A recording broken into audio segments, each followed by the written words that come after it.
नमस्कार, मी विजय चव्हाण. तुम्ही पाहतात आवाज लोकशाहीचा. मित्रांनो, आपण दौंड शहरामध्ये राजगृह बुद्ध विहार या ठिकाणी आहे. समोरच पाहिलं तर हा एक चौक आहे. सांगण्याचं कारण काय, या शहरामध्ये पाणी विक्रीचा व्यवसाय अतिशय चांगल्या स्वरूपाचा आहे, परवडणारा आहे. आणि एक पाणी विक्रेता आपल्या समोर आहे. दादा, तुझं नाव काय? माझं नाव प्रतीक नितीन थोरात. प्रतीक नितीन थोरात. तू कुठला आहे? मी प्रॉपर कवठ्याचा आहे. हे प्रॉपर कवठेगाव म्हणजे दौंड तालुक्यातले नाहीत, तर ते पलीकडे नदीच्या पलीकडे राहतात. आणि तो तालुका तुमचा श्रीगोंदा येतो. श्रीगोंदा तालुक्यातील कवठेगावचे रहिवासी आहेत. हा व्यवसाय कुठे सुरू केला? व्यवसाय कवठ्यात सुरू केला. 5 वर्षानंतर व्यवसाय दौंड 5 वर्ष यांचा व्यवसाय कवठ्यात सुरू होता आणि आता ते दौंडकडे आलेले. दौंडकडे आलेत. बघा, इथं हे सदग्रस्त पाणी विकत घेतात. कितीला एक पाण्याचं कॅन पडतं? 30 रुपये. 30 रुपयाला एक कॅन. किती लिटर पाणी असतं? किती? 18 लिटरला 30 रुपये.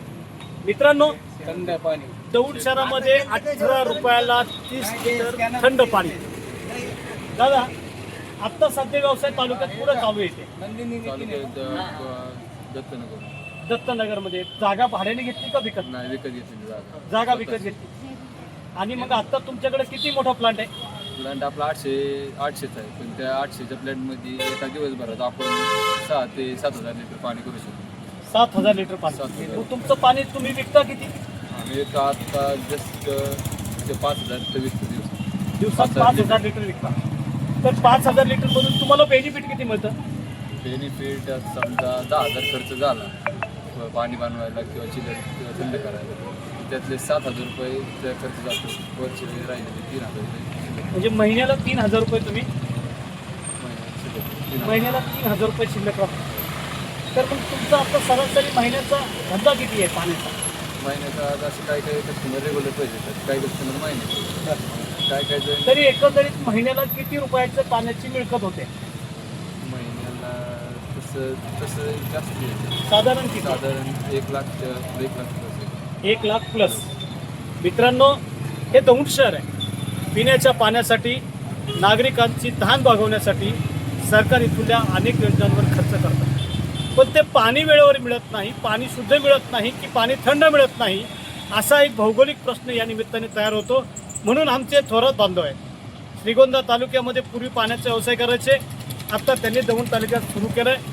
महिन्याकाठी 1 लाख रुपयापेक्षा अधिक ते पाण्या विकून पैसे कमवतात. त्यांची ही सवारी बघा. ही सवारी पूर्वकाली दौंड तालुक्याच्या पश्चिम पट्ट्यातील हंडळवाडी गाव म्हणून प्रसिद्ध होतं.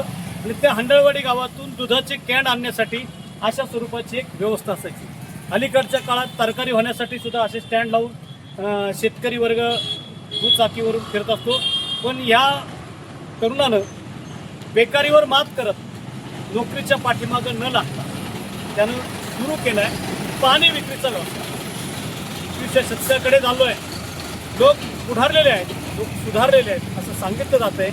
आणि लोकांना रस्त्यावर पाणी विकत घेऊन प्यावं लागतंय. हा प्रश्न निर्माण होतो, खरंच प्रगती झाली का? पुरातन काळचा मागचा इतिहास आठवा. आजी आजोबा रस्त्यावरती ताक आणि दही पाहुणचार म्हणून लोकांना फुकट देत होते. आज पाणी विकत घ्यावं लागतं. पुढारलेल्या या देशामध्ये, पुढारलेल्या या भारतामध्ये पाणी विकत घेण्याची जर वेळ येत असेल तर आगामी काळामध्ये पाण्यासाठी युद्ध होईलच. असं जर म्हटलं तर चुकीचं ठरणार नाही. मी विजय चव्हाण. तुम्ही पाहतात आवाज लोकशाहीचा. संपर्कासाठी 97 65 56 69 16. धन्यवाद.